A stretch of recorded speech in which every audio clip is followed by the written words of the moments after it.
she went home and was like, here's this deer and this wolf pelt that I just chopped off of this wolf with my bare hands. Weren't you supposed to chop wood today? And Ness is like, I didn't feel like it. I'm like, didn't want excuse to. me?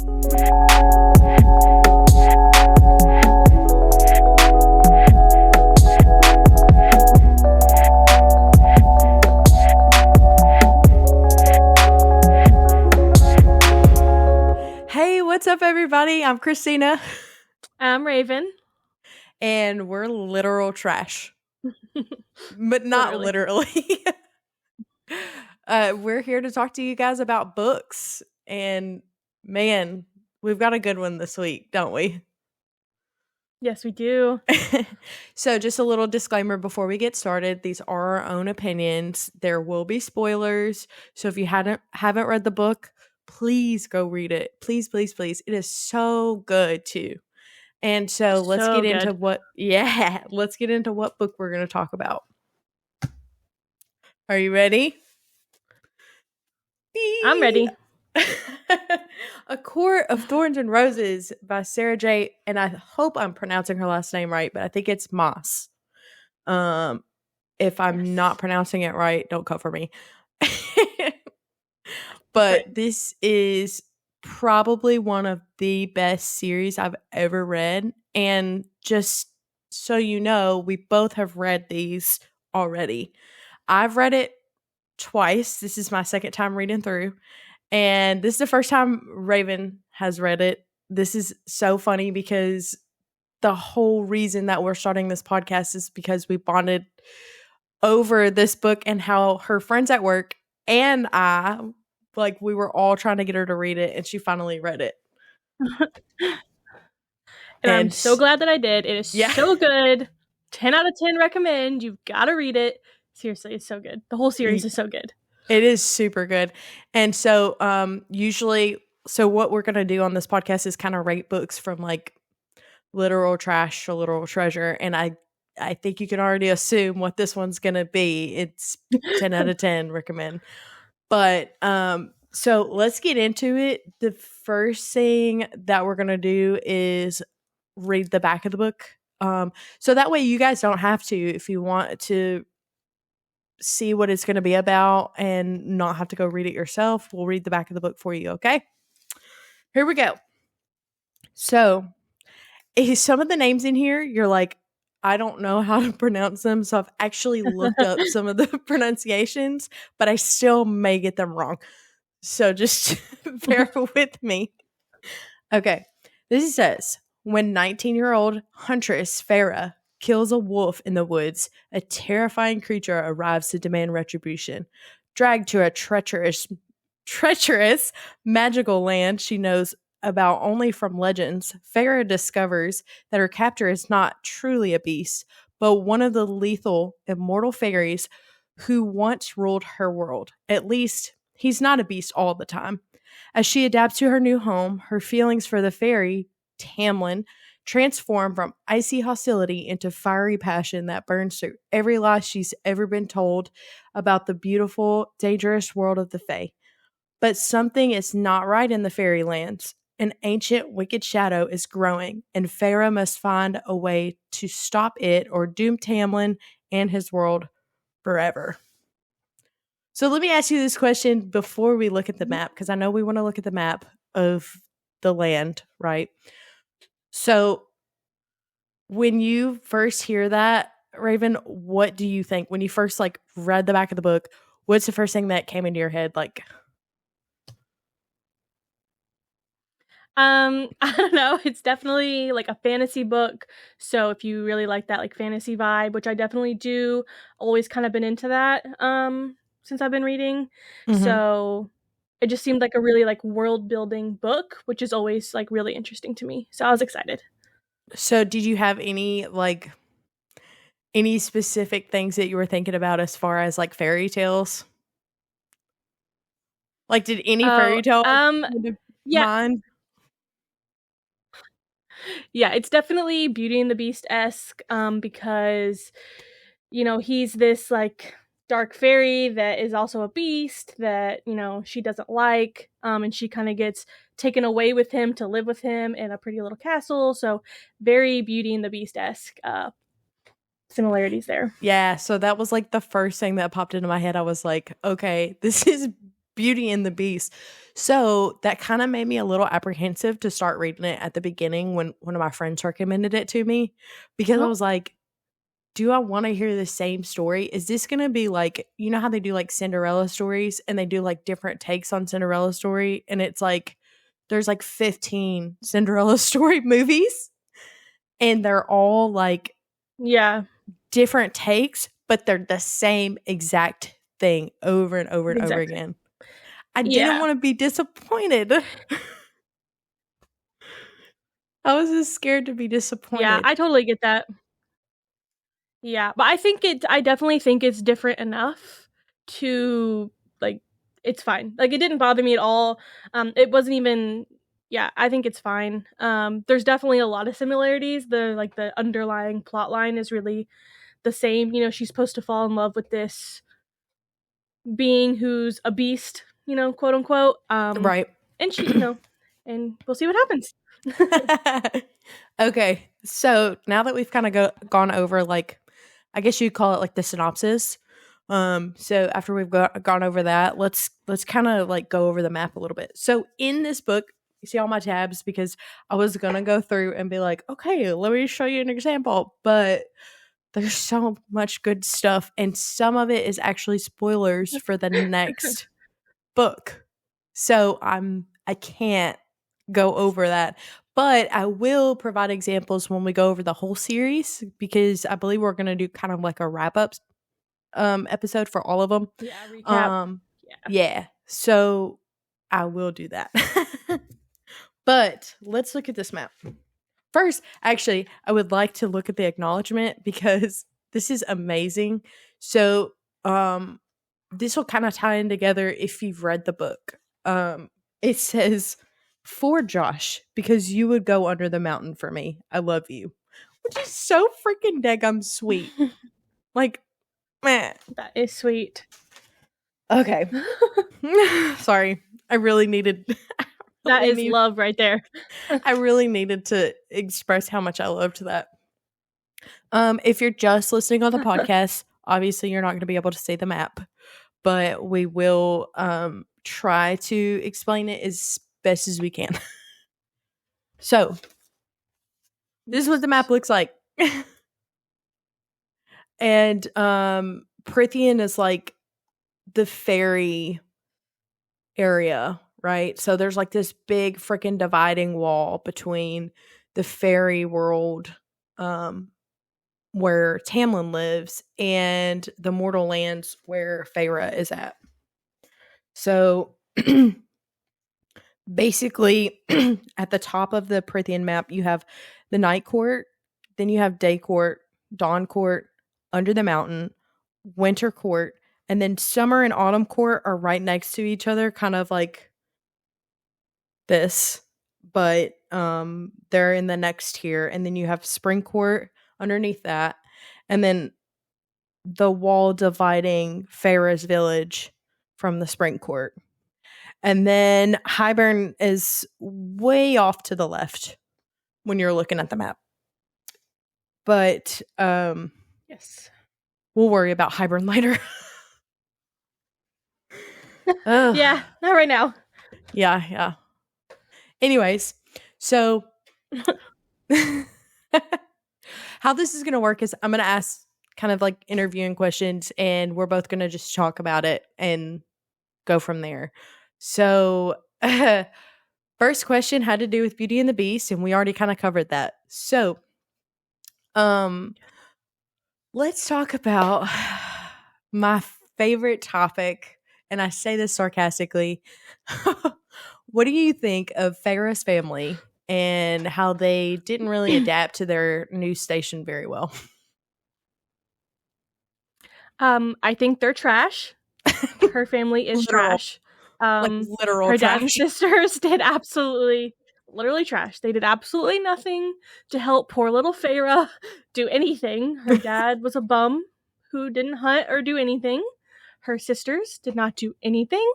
Feyre hunted for them by herself in the woods next to the wall, which is really sketchy. There are holes in the wall, like nobody knows what's in there. And they just let her do it, but they were sure happy to spend the money that she got from the pelts that she got. Like, yes. Begging for money, but they wouldn't help her do a darn thing. Absolutely. Ridiculous. So what really pissed me off was when she went out into the woods by herself, had no idea what was out there, sees this wolf, and is like, I only have one ash arrow. This wolf is like really big, so it might be a fairy, but I don't know. But I only got one ash arrow, which is supposed to help kill the fairies. So if he's not alone, I'm screwed, but I'm going to do it anyway. Like, she's got some cojones, like, for real. And what really pissed me off is she went home and was like, here's this deer and this wolf pelt that I just chopped off of this wolf with my bare hands. Weren't you supposed to chop wood today? And Ness is like, I didn't feel like it. I'm like, didn't want excuse me? What do you mean you didn't feel like it? Oh my gosh. Like, I you could can't do one forever. thing. Yeah. And then Elaine's just like, know. hey, my head's up in the clouds. Yes, don't even. Elaine really, she gets on my nerves. I mean, at least Nesta's got a backbone. You know what I mean? Yeah, you know, a small redeeming quality, I guess. A backbone to have the audacity to ask for money when she did nothing. Oh yeah, because she's that's like, what she's got. She's got the she's like, I need or what did she say? I need new boots, or she needed something new. Yeah, she needs new boots. But Elaine needed a new cloak. Yeah, I'm pretty sure it was literally falling apart. Yeah. So it's like, really? But they didn't do anything to get the money themselves. They just wanted Feyre and to like do it for all them. Feyre wanted in life was to freaking paint. Like, she just wanted to be able to feed her family and paint. And it's like, you can't just. Her dad really got to me. Oh, yeah. Let's talk about him. What do you think of Daddy Argeron? Because if you got kids, and you're supposed to take care of those kids and protect them, provide for them, and your knee got a little hurt. So sad, so sorry. And you just decide to sit on the floor for the rest of your life and do nothing. Like, what is this? I will say, though, let your child go into the woods by herself? Yeah, well, okay, that's true. Speaking from my mother's perspective, I would not let that happen. I literally saw like a teeny tiny snake today and freaked out, like, about my child being outside. Exactly. Like, but I think his pride got in the way a lot, because like, he didn't want to go out and beg for money and have people see his like jacked up leg. And I understand that, but at the same time, you're kind of trash for letting your daughter just like go hunt for you and then just reaping the rewards from it. Yeah, your pride is not as valuable as your children's safety. Absolutely. And especially with them being so close to the wall, and they have this really negative view on fairies and that they're dangerous and they'll just kill you. And he just let her go out there by herself. Like, not even just the wildlife, but they have these magical creatures that they all hate. And he just lets her go out there and does nothing. Could never be me. It's sad, honestly, because you know how close to the wall, like you said, you know how close to the wall you are. You're that close to the wall, and you're letting your kid. Yeah, I can't even. And like, how traumatizing that must be for Feyre to know that her dad doesn't care enough about her safety and her well-being to help. She's just a provider for them, and that's it at such a young age. It's crazy. Right. And then, once they go into town, right, after she, kills this deer and this wolf, and they go into town, her and her two sisters go into town, right? And they see these people that are like supposed to be children of the blessed. They're like people that love fairies. Yeah. Like they're just like, oh my gosh, they're amazing. Like we love them so much. And Yeah. and they essentially see them as like just crazy. They're like, you guys are Crazy, crazy. brainwashed. Yeah, brainwash. That's what I was looking for. They do see them as brainwash. And they're like, I don't understand why you like these creatures that freaking tried to kill us, but okay. Yeah, had us as slaves. Yeah. Yeah, but still, Nessa like almost gets into a fight with one. It's like, really? You're just in a town to get your But daggum boots. Yeah. Get your boots and go home. Yeah. Her family's a hot mess. They're a hot mess. They are. They Don't are. like them. Trash. So, what do you think? I'm throwing this question in here. It's not on the list, so here you go. What do you think about how Tamlin busts up in the house, like, to come get her?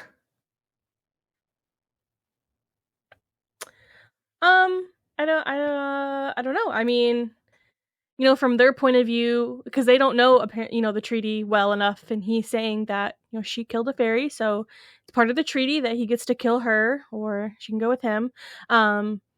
But, bursting in there definitely terrifies her whole family, which Feyre can see, and I know that definitely hurts her, because obviously she is dedicated to her family for some reason. Don't know why, but could not be me. With the way that they treat her, but she's very protective over them, so definitely gives her, I guess, motive to go with them to protect her family instead of them having to watch her die or them getting hurt by Tamlin or something. Right, and she, at this point, I don't know if she tells us about the vow she made to her mom, but I think she did, because she did make a vow to her mom on her mom's deathbed, which, honestly, I think that sits with me. Like, I'm just like, no matter how disgusting and trash these people are to her and how they don't help her with anything, regardless of that, I feel like if I made a promise to someone that was on their deathbed, I'd probably do the same thing. But it also depends on who you are and how your personality is, like how you would react. So would you react the same way? I mean, I would go with him. I'm not gonna die, that's for sure. That's more self-preservation, though. I think that's more about me than about them. You're like, I would like to live. Yeah, but yeah, I mean, I think it hurts her a lot to leave because she, in her mind, probably thinks that they're gonna die without her because she is their provider. Right. So it's probably, I think that's definitely really hard for her. Yeah. I'd probably have the same sentiment, if I'm leaving and I'm the provider that, they're really gonna struggle and they may not make it. Yeah. But yeah. I mean, like, that would be my first worry is, like, one, okay, it's one less mouth to feed, but who's going to be the provider because I was? And what's going to happen to me when I do go with him? Is he going to put me in a daggum dungeon? Like, what is he going to do? Am I going to live the rest of my days, like, being somebody's plaything? You know what I mean? Like, that's the first thing that would come into my head too. But, so after he comes to get her, they end up she gets put on a horse, right? And essentially, she says she smells something weird in the air, and it's magic. It's like metallic or something like that. Yeah, metallic. That's what it is. And so she passes out, and voila, spring court. Yes. So she's pissed, which I'd be pissed too if somebody knocked me out for 2 whole days, because that's how long it takes. I'm not a traveler. I hate being in the car. I don't like driving anywhere. Okay, so but if somebody takes you out and then I'm there. But if somebody takes you, you don't know where you're going. I know I'm going. I don't know. I'm already a prisoner. I know I'm going there, so I mean, I'd rather just not be awake. That's just you're me. like you're like just knock me out. Just knock me out. It's like somebody Yeah. getting their wisdom teeth out. They're like, just knock me out. I don't want to be awake. Yeah. That's me. Yeah. That's my Okay. solution for anything. If I don't want to be in it, I'll just go to sleep. Just to knock you out. Yeah. I don't want to experience it. Just put me to sleep. Wake me up when it's Oh my over. gosh. Fine. Okay, so so they get to the spring court, right? And Feyre sees how beautiful the spring court is. Like the way Sarah J. Maas like puts the words on the paper to describe this place is amazing. Which I Yeah. love her writing Mhm. in general. She's just a great writer. Like, I mean, it literally gives me like, uh, there's nothing else to read. What vibes like whenever I'm done reading her books. But the way she describes it is so beautiful and pleasant. And so Farah this is a, first person. So she's describing how beautiful it is, but she still tries so hard to get back to her hovel. So why do you think that is? Hmm. She is just dedicated to that family and the promises she made to her mom. So in her mind, before he tells her, what's going on with her family, because in the beginning she has no idea. She's definitely assuming that they're struggling, they're starving, they can't provide for themselves. It's winter, it's cold, like they're not doing well. So she wants to go Right. back and help them. That's all she wants to do ever. Yeah. She just wants to be true to her vow. And Mm-hmm. I think she just worries that they're struggling. Even when he ends up telling her, like, he's like, "Hey, they're taken care of." Like, but would you believe your Yeah. captor? Like, would you believe somebody Yeah, that? it's definitely still in the back of her mind. Yeah, I mean, he busted down the deck'em door, and you're supposed to believe that he's taking care of your family. Like, I don't know if I would believe that either. I'd be very skeptical. Yeah, but I think there's something to be said, and it is. If I was her, I'd be really weirded out. But how well he treats her at, Yes. in Prithian, like they have this idea that fairies are so horrible and this and that, but Mm-hmm. she's living lavish in a castle with free food, free boarding. Like she doesn't have to do anything. He's like, you're not a Absolutely. prisoner. You can go wherever you want. However, it is dangerous outside, so maybe stay here. But Maybe she's stay. free. Right. Right. So And what kills me is she's like, there's one point in time that she sees her dad outside the window, right? And she's like, yeah, "Oh my gosh, my dad came!" Like, what does it? It strikes yeah, me girl. Okay. odd that it strikes me odd that your dad hasn't left the house in how many years because the creditors broke his deckum leg, and you think he Yeah, came a 2-day trip to come get you from the fairies? Like, yeah, the math ain't mathin', on Farah. foot. Yeah, Yeah. on daggum Mm-hmm. foot. She's like, "Oh, he probably left his horse somewhere." Um, Oh yeah. when have you seen your dad on a Did horse? you all have a horse? Because I don't think Right. you did. Yeah. I don't think you could afford a horse. If you could afford a horse, it's Yeah. probably with the creditors now. Yeah. Or you ate it. So Let's be real. true. That's what I. Yeah. True. So That's what I would do. the math just ain't mathin'. And then we find out that it's I not her think dad she anyway. just. Yeah. I think she's just hopeful. She always wanted them to show her the love that she showed them. So seeing him, she was just like, "Oh my gosh, I can't believe it." She's just so Mm-hmm. excited. It just kind of took over all like logic. Yeah, I think I Obviously, would that's not probably him. think that He way would too. never. Just be like so excited to see him that I wouldn't care. Like if I thought it was real, I wouldn't necessarily like think, is this real? Or is this just Yeah, something trying to and eat me? Yeah, and she's definitely, like, at that point, still really new to the whole fairy world, so she may not know that this creature exists that can look like something else, that you want. Right. Um, she's still really ignorant about a lot of fairy stuff at that Oh, point. yeah. Yeah, yeah, yeah. And then, like, she finds out about it, and she's like, "Holy crap, I just" like, Tamlin shows up, and she's like, "Holy crap." And he's like, And I thought it was that so thing funny would've too. Go ahead. Okay, when she finds out that, the house looked empty, but really they just had, like, the, uh, whatever they call it, where she can't see them, what they really look like, and she can't see all the workers working around. Mhm. And he tells her that when she went out there chasing it, they were all looking at her, but she couldn't see them. And Yeah, so because they're, like, she's, like, making fun of tiptoeing her. around. And I just thought that was so funny. Yeah, they're just looking at her. I can just imagine her, like, So funny. she's just, like, looking around Sneaking, like, thinks she's "Are being you" so sneaky. Yeah, yeah, yeah. "Nobody sees me. I'm a ghost." Like Yeah. So funny. Like, like, "Girl, they all saw you." I can see, like, how some people are like there was something, I can't remember if it was a movie, a show, or what, but somebody's like, "You can't see me." It's like Yeah, that behind was a tree, definitely like, Feyre, yeah. they're, like, standing behind a tree or something, like, that's really skinny, and they're like, "You can't see me." It's like, "We can all see Yeah. you." It's So funny. hilarious. I love that part.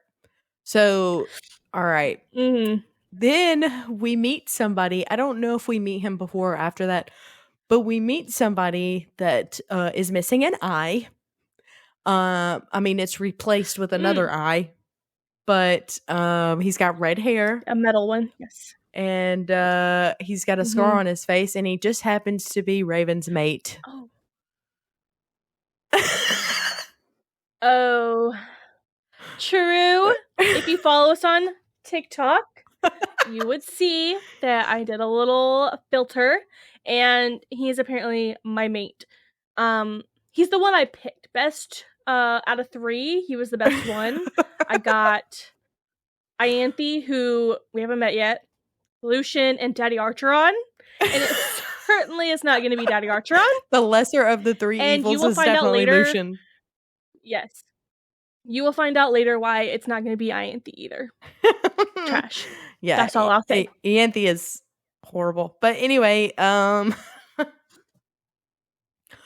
we can't say that though, because at first she's kinda not horrible. Like, at first we kinda like her a little bit. I Mm, mean, I she like her always a gave little me bit. vibes.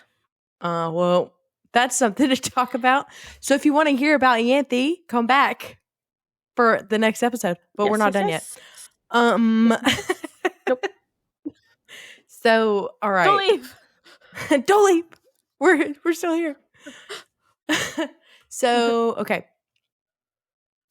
What was your thought process on Tamlin and Lucian in general? Like, what did you think about them when we first got introduced to both of them?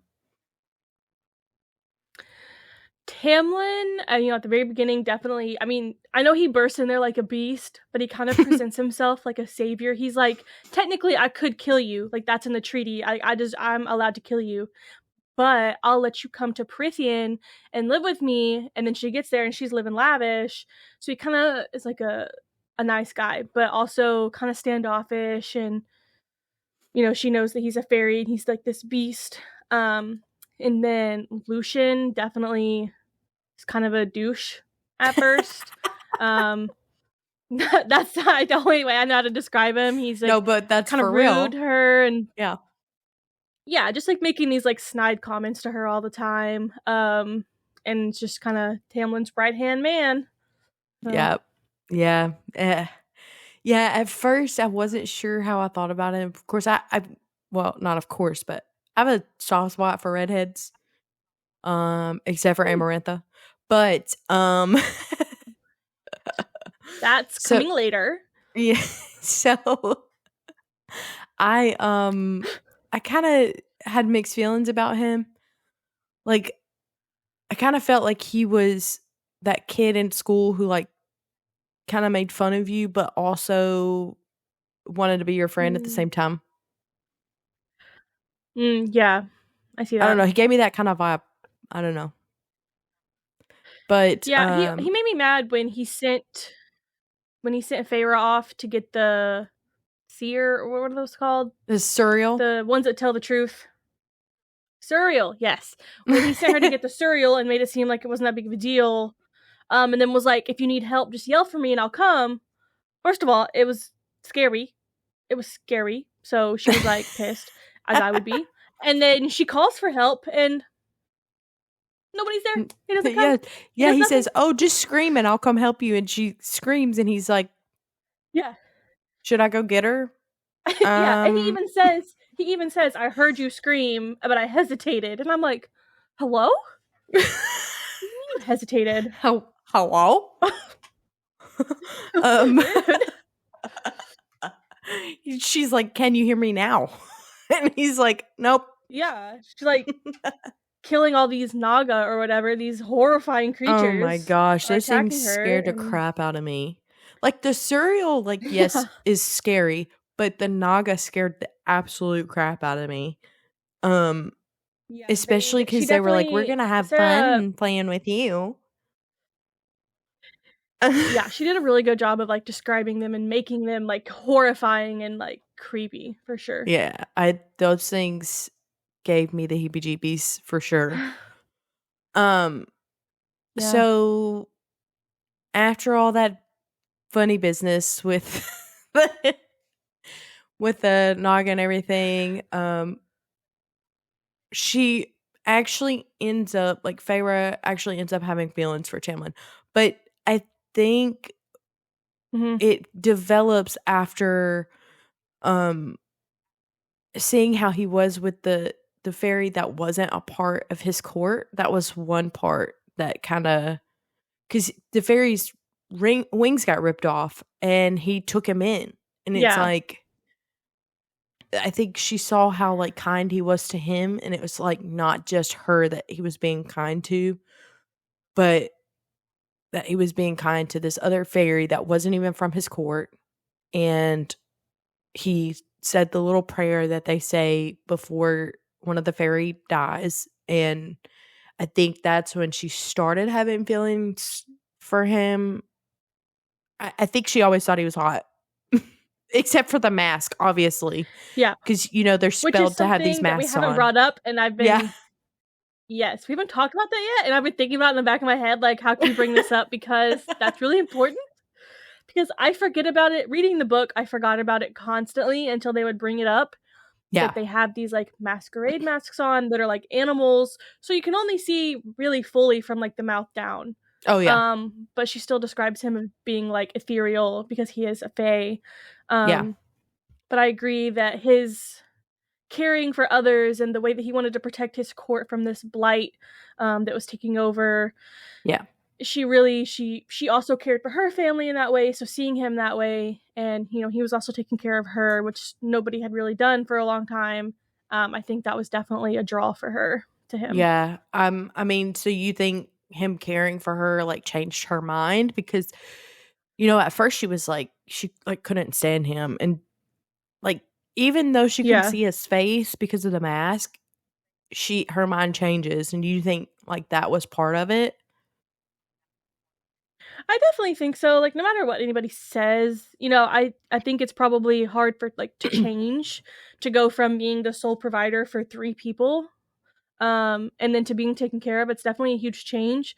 But obviously, anyone with a right mind would prefer that than to have to fight for your life every day and provide for all those bums at home who don't do anything.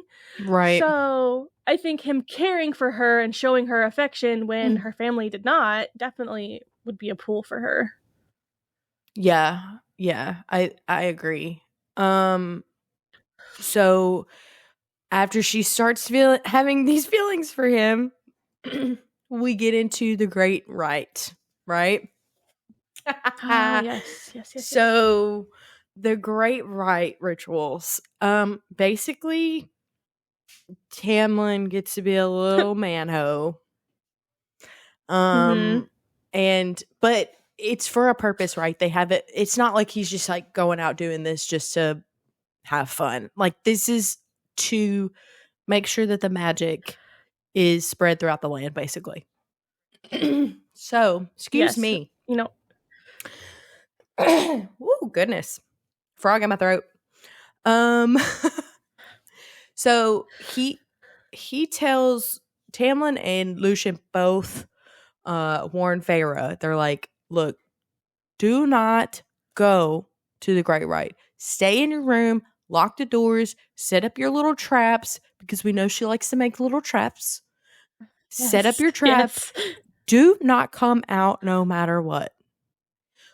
Like when somebody says that to me, when somebody's Yeah. like, don't do that, Mm-hmm. I kind of want to do it. It's like, don't push the That big was their red first button. mistake. Yeah. Exactly. Feyre is not the person to tell that she can't do something, not allowed to do something. Absolutely not. Do not tell that girl that because she's going to go do it immediately. Sorry, this frog will not get out of my throat. So she still goes, obviously. She goes to the right, the Great Right. Almost freaking dies, I'm sure. Because anything Feyre does when somebody tells her not to do it, she almost dies. So yeah. Why do you think she still went, and would you do the same thing? I think part of it was definitely curiosity, still new to Prithian, not really sure what's going on. She wants to see these Fae. She don't know them. And also jealousy, I think, was a huge part. Once she found out what the Great Right is, she doesn't want Tamlin doing all that. So her sneaking down there and getting real close and mingling with the Fae was definitely not the wisest choice, but she was jealous. I don't think she wanted to see exactly what he was doing, who he was doing it with. She wanted to know. Yeah, she's like, I don't know about this yet. And this is when her feelings are like small, but they're there. Like they're still there. But I think she's refusing to believe that they're there. But so she goes out, and this is where we meet Rhysand.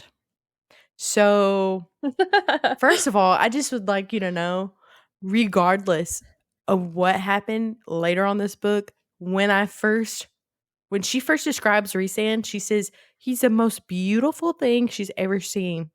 Ever. Like the most beautiful man she's ever seen.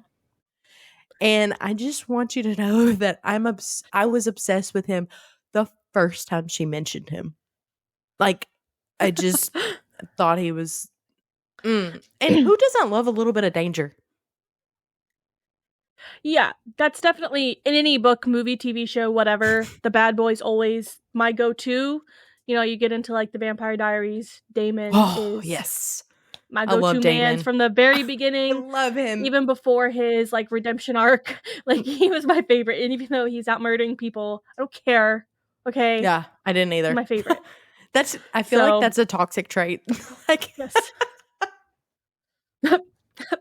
Okay. No, but I have it too, though. No, I have it too. I think it's really common. I think it's super common. Yeah, I think so too. But essentially he saves her because she like is caught up with these other Fae that are there for the right, and they're like, anything goes, like, and Rhysand's like, there you are, I've been looking for you. It's like,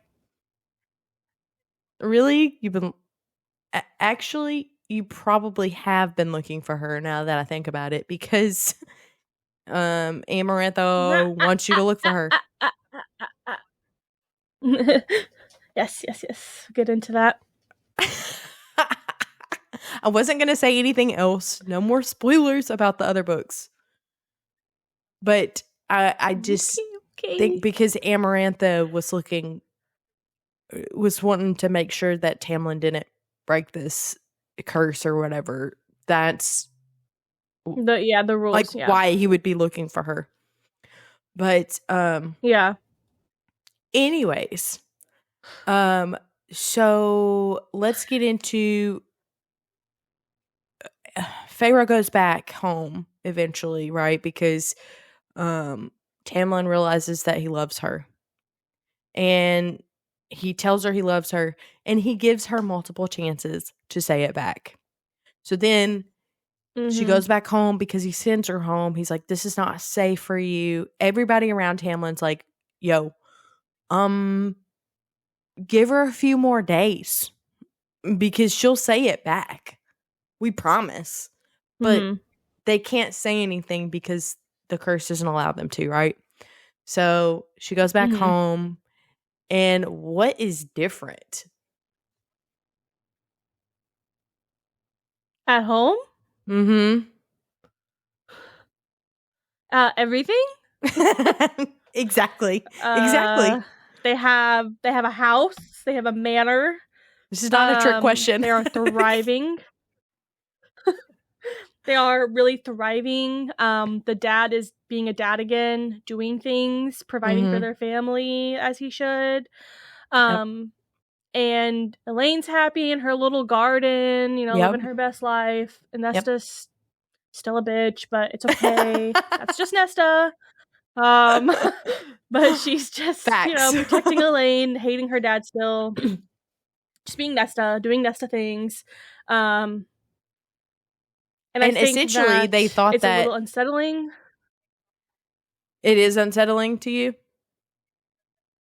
No, I feel like for Feyre, because like when she, she's leaving Prythian, knowing that this blight is taking over the Spring Court and all of Prythian. She leaves Tamlin knowing that something bad is going to happen to him. And she comes into this home where everything is perfect. Everything is perfect. They're thriving. They're doing really well. She just left someone that she does love. She couldn't say it at the time to, be hurt, essentially. She knows something bad's going to happen to him. So I think she feels unsettled in that, like, perfect little bubble of a home, knowing beyond the wall the person she loves is being hurt. Yeah. I think that would probably bring me to my knees. Especially because we find out that Tamlin actually did what he said he was going to do. He took care of her family. Like, he did, gave them this large sum of money and told her dad where to invest it. Like, he's like, invest your money in this. He does it. They make a lot of money. She doesn't have to provide anymore. That weight is off of her shoulders. And that's a big weight to carry, especially when you're trying to provide for 4 people. Like, for that weight to be dropped off your shoulders, it's like she could finally breathe, but then she can't breathe because the weight of Tamlin's essentially Tamlin's demise is pushing her shoulders back down. Yep. So it's just heartbreaking, to be honest. It's like you want to feel good for her family, but also like Tamlin is, in this blight is what they called it.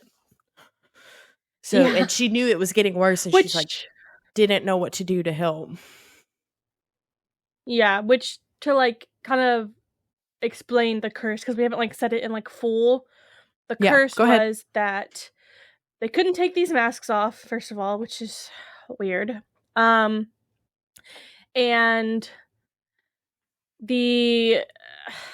from Amarantha. And Tamlin had to, a human woman with hate in her heart for Fae, had to kill a fairy and then be with Tamlin, and he has to make her fall in love with him, but he cannot tell her anything about this curse, and she has to say I love you of her own free will to break this curse. And to free all the people who are under the mountain. Amarantha is keeping all these Fae under the mountain. She has like a hold on their power. Yeah. And they can't do anything, and they're trapped, and not good. No. And that's the way to break the curse. But when the time comes, Tamlin sends her away because it's unsafe. He can't keep the bad Fae out anymore. Right. And so like the Bogue. We have the Bogue. So the curse. Yeah. Or Bog. And so yeah, I don't know. I don't know how to say anything in this book. I know. Mumble it and go on. So if the curse doesn't get broken in time, then Tamlin has to go into the mountain, and he's by Amarantha's side.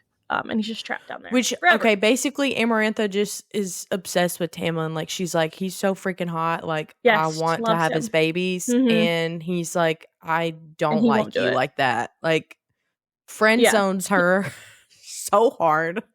Yeah. And she's like, but she's mad because her sister got played. So her sister gets played by a Yes. mortal. And so she's pissed at every single other mortal on the daggone planet. And it's like, dude, Yeah. they didn't do that to you. Just Jurian. Mm-hmm. And you've already got his eye Yeah. on your finger. Yeah, you've already got your revenge. Yeah. You've He got is a in hell for the bone. rest of his life, like on your Right. finger. Yeah, he has to watch you do that. Like his soul is still intact. Like, what the actual heck? So, Yeah. okay, Feyre is done being at her house. She's done. She's like, I can't be here anymore. I love Tamlin. I'm going back to him. Gets to the house and it's jacked. Like she could tell somebody has been there. Alice, who we haven't even talked about, amazing. I love that they put Alice or that she put Alice in here because amazing. Mm-hmm. Alice is amazing. Love her. She takes care of Feyre Yeah. so well, and but also speaks her mind. Mm-hmm. So we see Alice, and She certainly does. yeah, sees Alice the way she's supposed to see her too. Yeah. And Alice is like tells her about the entire curse too, because the curse wasn't broken in time. It'd been 50 years. Which 50 years is a freaking long time for you to. Let me tell you, Amarantha, you gave them 50 years to break this curse. 50. And That is a the long time. last like couple weeks it happens, but they don't break the curse. This just like drives me insane. Yeah, well, I mean, we gotta have a plot somewhere, so. I know, but it's like the last few weeks, homeboy. Like, I mean, I get it. Well, he gave up for a long time. That's true because that's right. He kept sending out his men and they kept dying. And he's like, I can't do this anymore. I cannot send my last few men out to die. Which, when R.I.P. Andress finds out about this curse. Yes. When Feyre finds out about this curse, it amazes me that she's not mad at all. Like, yeah. I know, like, I'm not saying I wouldn't go save them, because it's not even just about Tamlin, it's about everybody. Right. But she doesn't care at all that he lied to her the entire time. Yeah. And also, I think there's something to be said about him sending people out to die every day, almost every day for 50 years. Yeah. Like, that's kind of shitty. I mean, I get that he's trying to save Prithian. Yep. One for, kill a few for the many, which is also something that comes up later. Yeah. But she's not mad at all. And I think that's weird. I'd be pretty pissed that he's been lying to me. Also, Andress did volunteer to do it. Like, Tamlin was done, but Andress is like, send me out there and I'll do it. So the wolf that dies essentially volunteers himself. And that's why it's exactly. That's why Sarah J. Maas's writing is so good, because you don't know this at the beginning, but you see him he just looks at her. He just looks at her. He knows he's gonna die, and he's like, I'm doing this for Prithian. And I love that. I love that so much. So let's talk about Amarantha. Let's get into the meat and potatoes of Amarantha, right? Under the mountain. Yeah. So we go under the mountain because Alice tells Feyre where to go. And basically like, here's a shortcut. After a lot of begging. Yeah. Here's a shortcut. You might die, but Alice. Here you go. Yeah. Have fun. And then I think so we already met the ACOTAR before under the mountain, because he paid a little visit to Lucien and Tamlin, and it's like basically saying she's not waiting forever. She's gonna come get your butt. So the ACOTAR is, at least that's how I pronounce it in my head. And pronounce anything how you want to, but that's just how I pronounce things in my head.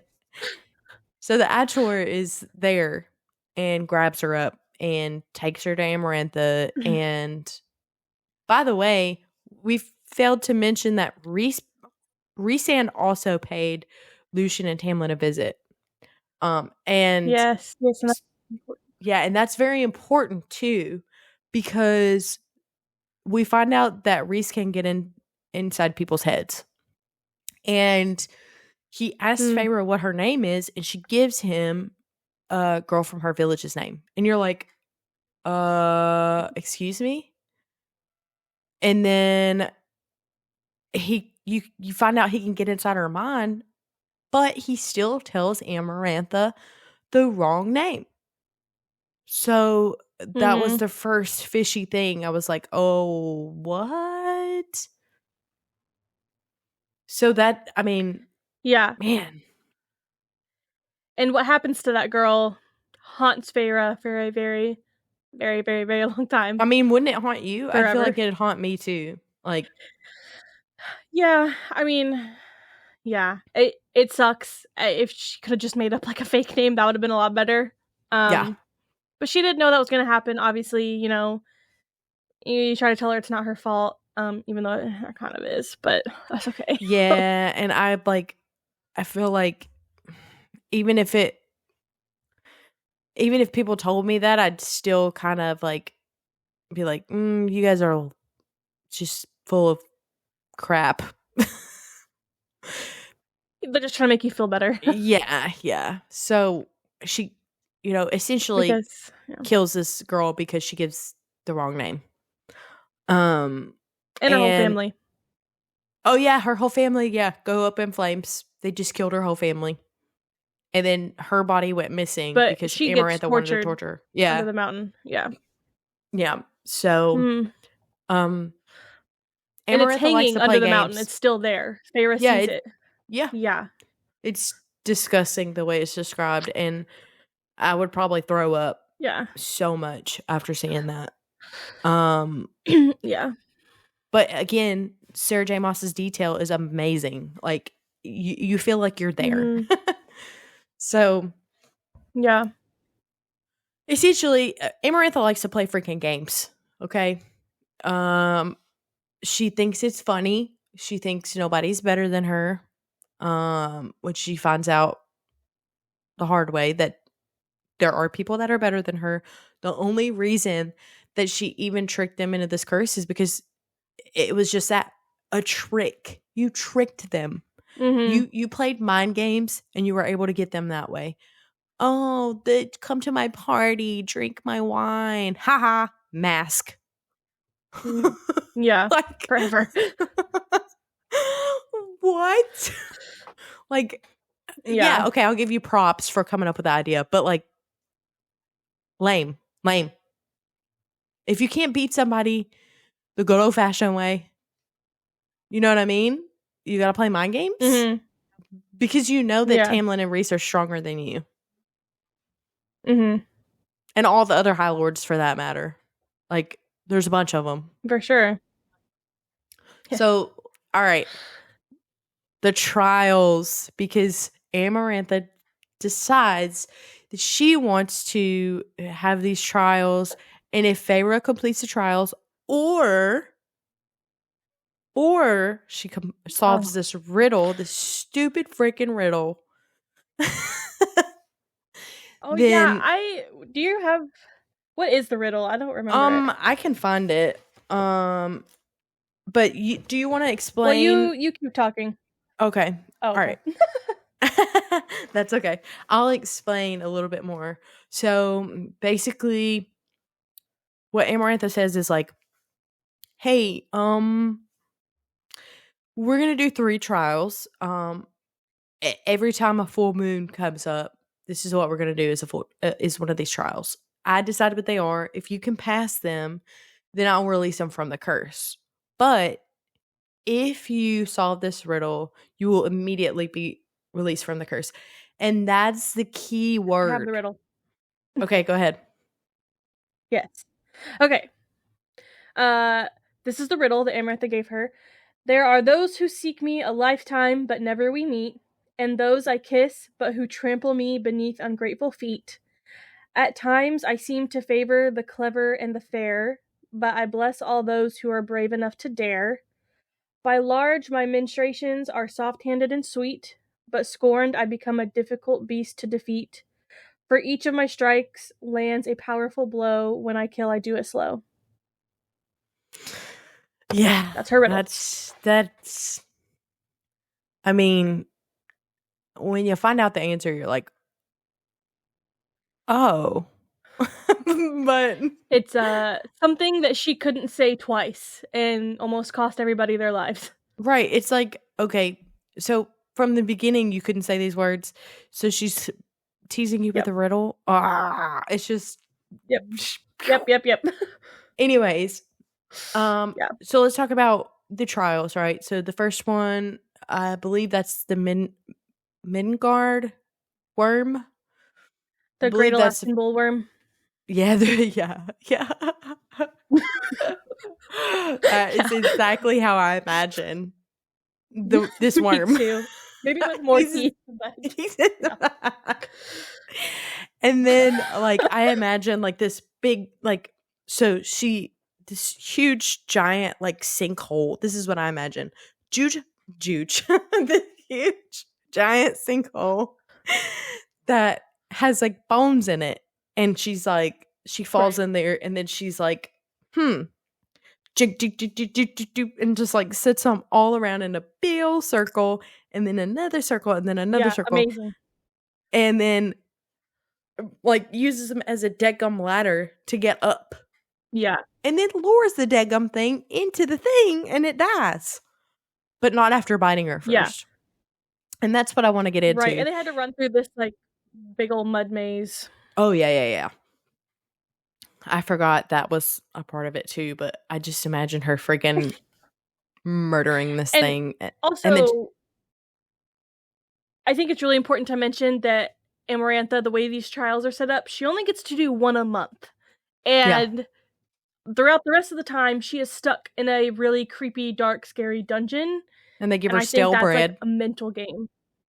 Yeah. She's trying to break her mentally and physically at the same time. By keeping her locked up in there for such a long period of time between trials. Yeah. And so after the first one and she beats the worm, she's been bitten. And, like, it's basically tell me if I'm wrong, Rayven, but basically her arm is, like, butchered. Like, it's like bone is protruding. There's blood everywhere. So when you lose that amount of blood, you are probably gonna die. And then she gets a fever. And infection. So when she was there at the beginning, Lucian was able to come help her with something. I can't remember. Do you remember what it was? Like, he came in there and did something to help her. I think she was beaten black and blue, and he came in there and helped her. Yeah, he healed her. Yeah. Oh, yeah, the ACOTAR beat her up. That's right. Beat her up before she went in the dungeon. Yeah, they broke her nose. Yeah. This time, she thinks Lucian's going to show up, but he doesn't. So Rhysand pops up and says, let's make a deal. Yep. So what do you think about that deal? And why do you think he's helping her? Like, if you hadn't read it before, if you hadn't read the whole series, what would you think his motive is for helping her? And were you confused? Well, yes and no. I mean, you know, he seems like her right-hand man. He's always with Amarantha doing whatever she wants. And they actually call him Amarantha's whore. Yes, because he does sleep with Amarantha a lot.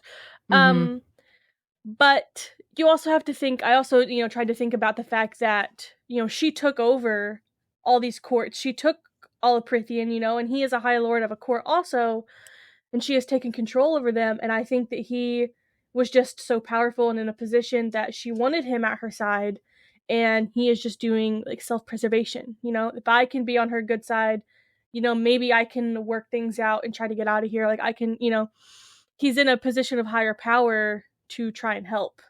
Right. And I think that really becomes apparent in the way that he does help Feyre, that you start to see that, maybe he acts like an asshole with Amarantha because he's trying to, behind the scenes, do things to help break this curse. Right. And I think that's what you see is essentially he's ending up he wants to break the curse, but he's trying to do it without just openly doing it. And because he's been so faithful and loyal to her, she is like, I'm going to let you do whatever. And that's it. And I think that because he already had this reputation of being a terrible person, it was easy for her and like more believable for her to believe that he would actually want to do some of these things, Yeah. She does have a hold on his power a little bit, but he is the most powerful High Lord, so he still has a lot and is able to like rip these people's minds to shreds. Yeah, that's right. She took a lot of their power from them. I had almost forgotten so they can't get out. Yeah, because if they had all their power, like they basically said like Tamlin and Rhysand are the two most powerful. Yeah, and if she didn't have them all invited to that party and she wasn't able to take their power, she'd be dead real quick, like really quick. Yeah, for sure. So in the end, let's talk about what happens. She completes all the trials. She ends up doing the worm. We can't skip the second trial because no, that we're not. One no, we're not. Okay, so okay, she makes this essentially a bargain with Rhysand. Makes a deal. He heals her, and she gets this tattoo all over her that shows, which is it's a bargain thing for some reason. Yeah, so it's the Night Court. It's all about like if they make a bargain, you get a tattoo. Like, so, I'm assuming he got to come up with that one, but like what it looked like and stuff. But so they make this bargain, and we see that Rhysand was able to help her a little bit through this bargain that they made. At least that's what we see at first, right? So, in this book, it's a bond through the bargain. And the second trial, let's talk about how Feyre is illiterate. She cannot read. Yeah. Bless her. She can't read. Which makes sense though, because she didn't have enough money. Yeah. Yeah. Her sisters went to school, but she didn't. So yep, she got to hunt in the woods. Tell them about this trial, Rayven. Okay, so it's her and Lucien. They're in two separate like cages, basically kind of side by side, and there are these hot spikes coming down to crush them. And there is a riddle written out in words on the thing, and she has to pull a certain lever, which is like the answer to the riddle. Can't read.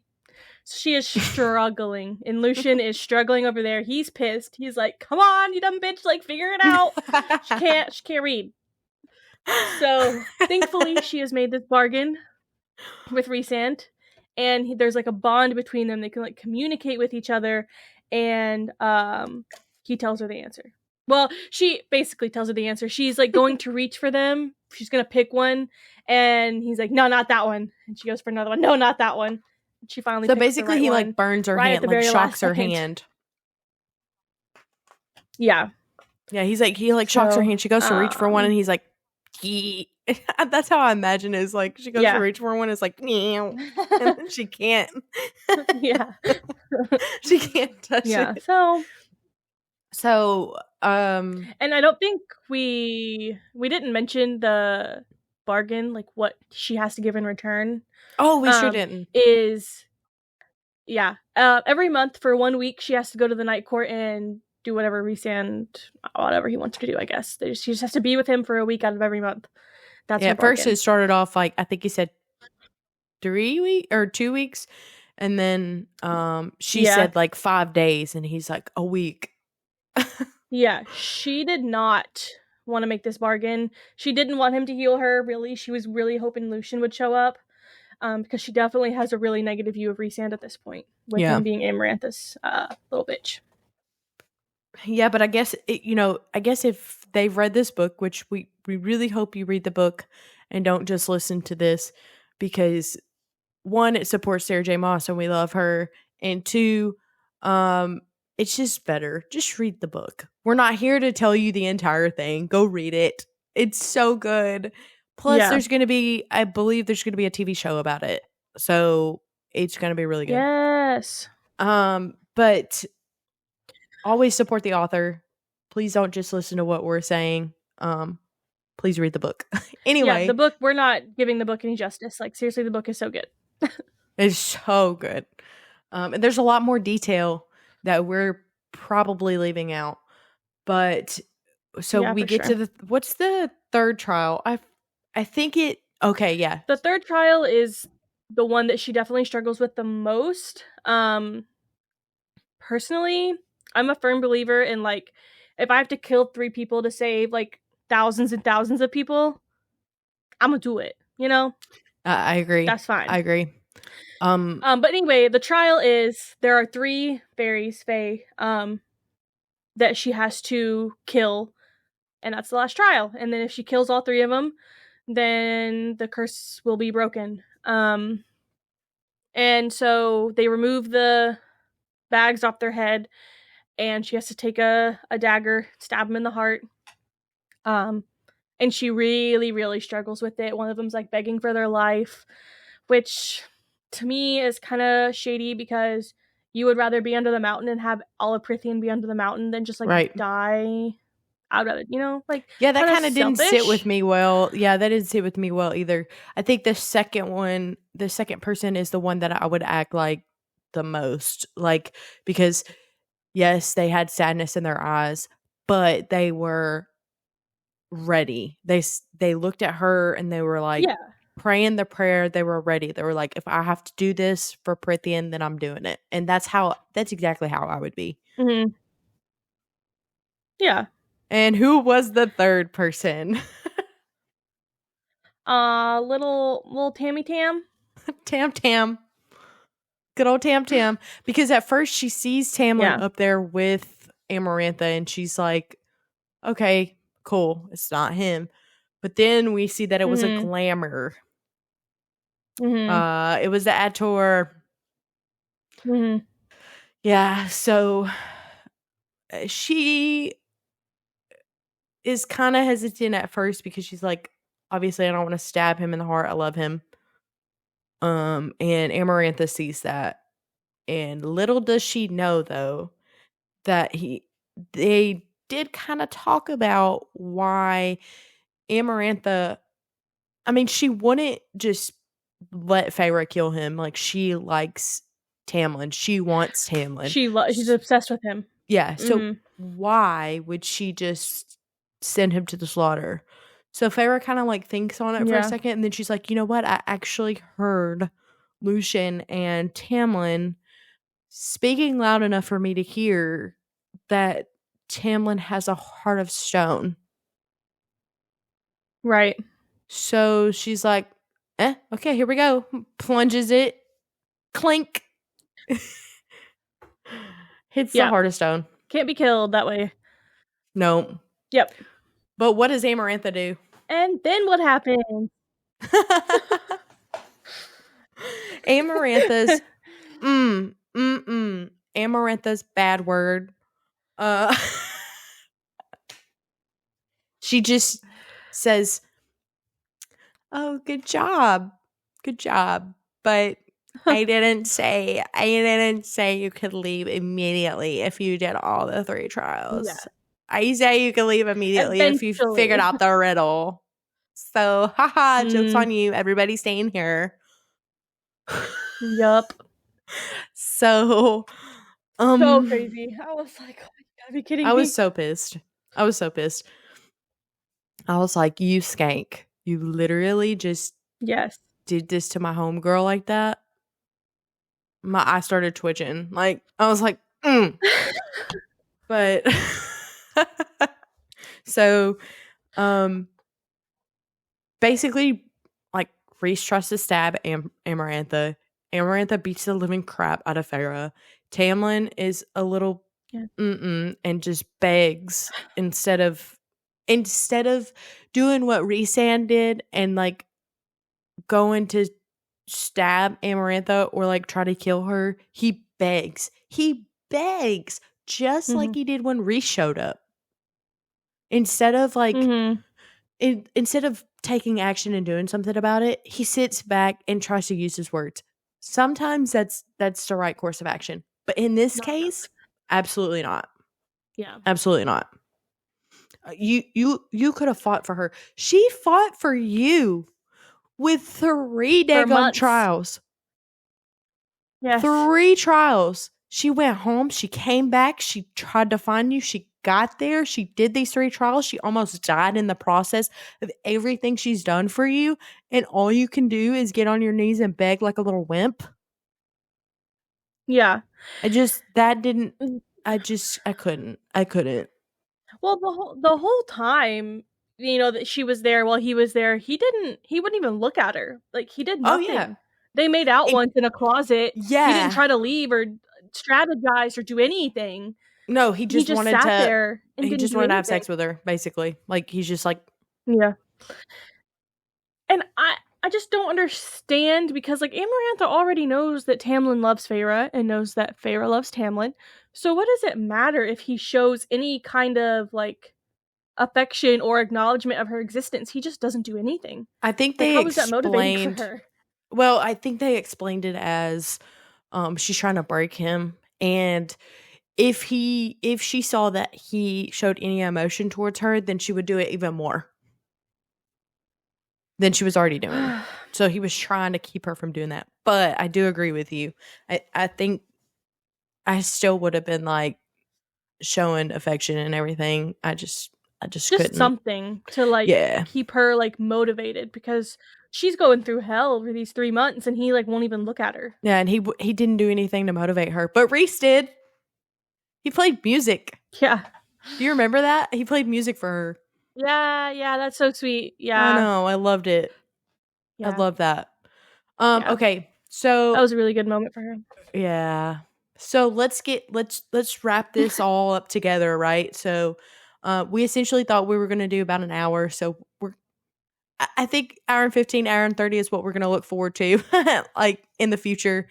Um but let's talk about I think it depends on the book. yeah. But I think this There's these so ones are much, like, just so world good. building in this book. Yeah, it's so much to unpack. And we aren't just going to talk about this book here on this episode. We will talk a little bit about it, right? Raven on the trash talk Yeah. episodes. Oh, for sure. Yeah. Yeah. So Raven's going to lead the talk episodes. I won't know anything um beforehand. We're just going to go off the fly so it can be super organic and fun. These are going to be the ones that you're definitely not going to want to miss. And let's finish this episode up by wrapping it up with okay, in the end of the book, whose team were you on? Are you all for Okay, Tamlin? well, first of all, important to mention that they kill Amarantha. We haven't said that yet. Oh, we didn't. Um, Yeah, she they dies. did no, Yay! they do kill her. Woohoo! So she does die. Um, and a detail that they do mention in this book that is important later is that uh we didn't really talk about Jurian very much, but he was the human who, like, scorned her sister, and she kept his soul, like, in this bone, and this Yeah, ring on we her talked finger about had that a his little eyes, bit. so he had to see every horrible thing. Yeah, everything that she did, he had to watch. That's missing. When Amarantha's body's over there, like, it's not there That's anymore. true. Also, Just, Feyre like, for does later. die. Oh, yeah, that's so important. Feyre dies, and the way that the curse gets broken is that as she's dying from being beat to death, she finds the solution to the riddle is love.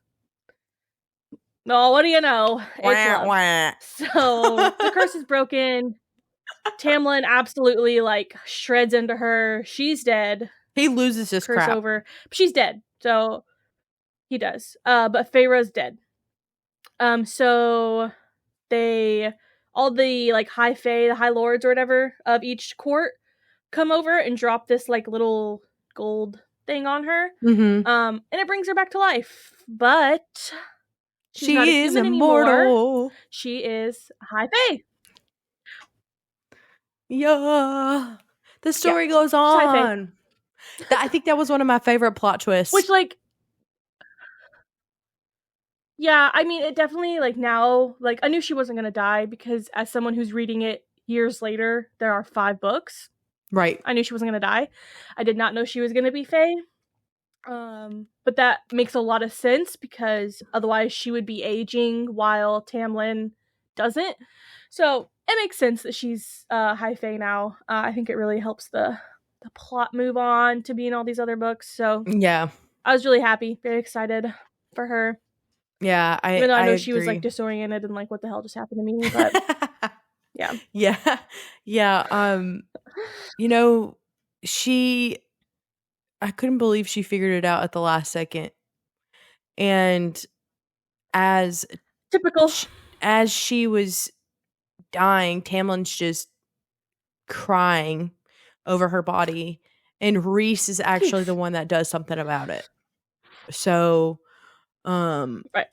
Also, I think it's important to mention that through this bargain that they had, she ended up seeing herself through Rhys's eyes, and I think a little shred of her soul was like still attached to him, and that was the only thing that kept her alive. So, or kept her soul alive, and then they brought it back, and Rhys was a big part of that. Mm-hmm. And let me just say, I love his name. Rhys. I will say that when I first started reading the book, because they are really weird names, I thought his name was Rysand because that sounds more normal. But then when they shortened it to Rhys, I was like, I know they're not calling him Rice, so his name must be Rhysand. They call him Rhys. I literally thought the same exact thing. I literally thought that his name was Rysand. And then I was like, wait, Rice? Yeah.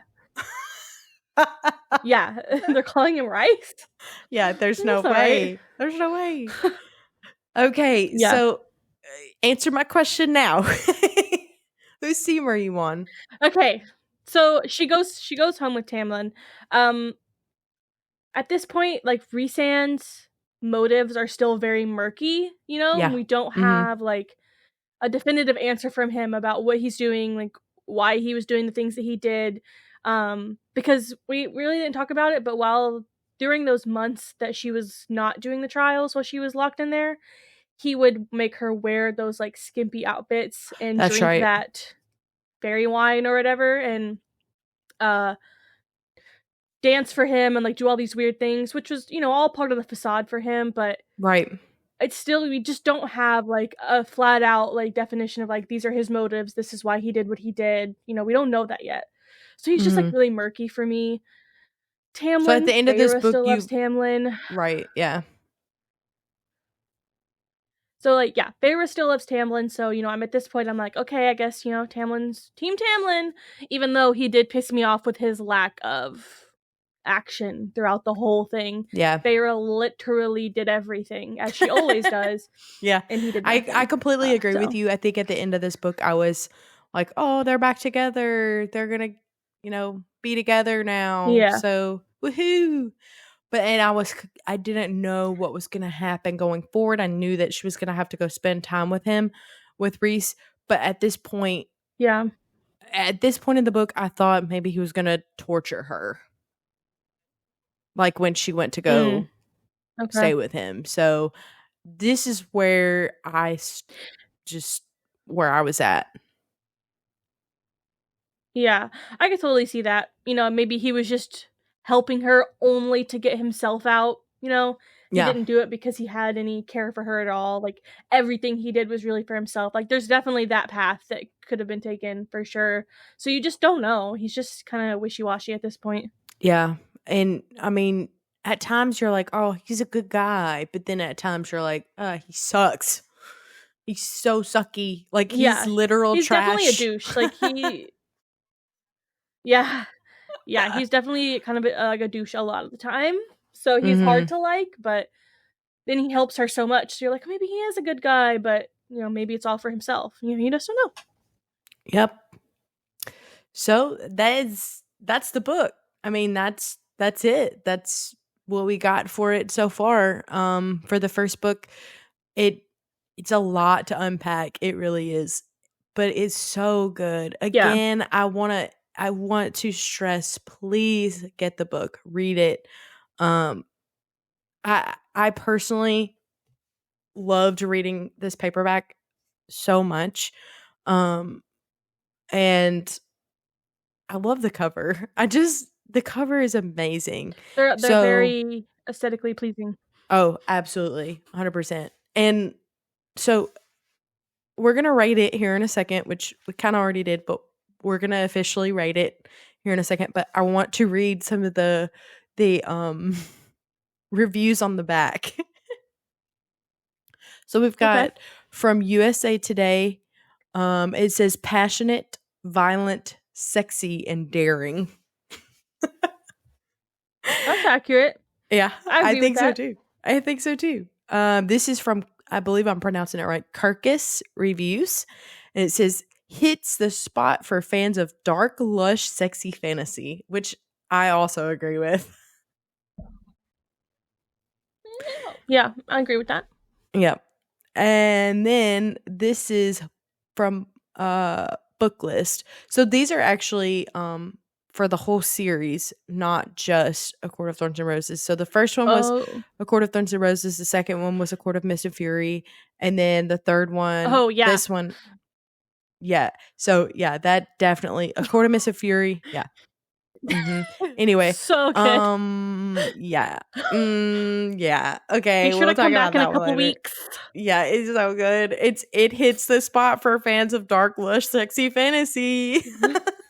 It does. So, and then A Court of Wings and Ruin is fast paced and explosively action packed. So it's so good. Yes, actually, these are the reviews for A Court of Thorns and Roses. Simply dazzles from Book List. Okay. So I'm dazzled. Razzle dazzled. Yes. But anyways, that's the book. It's so good. It's so good. Her writing is fantastic. Also, not only does she have this series, she also has the Crescent City series, and there's is it the Throne of Glass? I think it's the Throne of Glass. Mm-hmm. So she's got those other series, which I'm sure we'll cover later on. But I do want to mention that I haven't talked to Rayven about this, but I believe that if we do one of her series, I think it would be good to take a break. Do a different type of book. I was just thinking that in my brain. Yes. I was thinking that. I was like, we should do all of them, but we should like mix some other stuff in between. Yep. We don't want to stick to the same like vibe the whole time. Yeah. And I want Rayven to pick out one of her favorite books as far as mystery and stuff, because I don't really get into mystery that much. So I'm going to have her pick one out for the kind of the in-betweens, and then we'll go on with our big series that we have. Also, if you'll see behind me, this is the Crave series. It's amazing. Also, go read that one too. We'll eventually cover that, I'm sure. It's amazing. One of my friends is actually borrowing 2 of my books, so those are just sleeves right now. But and if you're listening on the podcast, just on the podcast, Crave series by, I believe it's Tracy Wolf.